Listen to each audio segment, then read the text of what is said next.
Sabi niyo kasi kayo na, sir, patapusin naman muna yung trabaho sa gobyerno bago magsugal. So, okay lang sa inyo, sir, government No, officials? I said, kung talagang hindi niya na makontrol dahil nangangati yung kamay niya, bahala siya sa buhay niya, at least naman sana magserbisyo muna siya.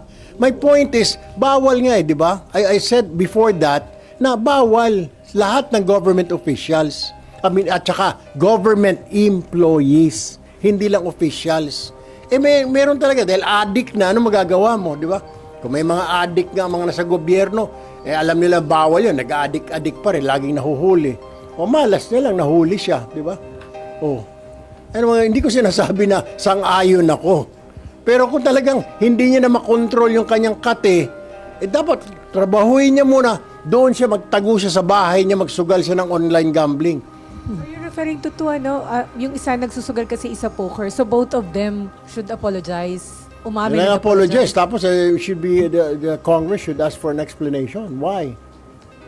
Imbis na magtrabaho sila, nagbobotohan sila, serious business yung araw na yun, di ba? Nagbobotohan ng speaker.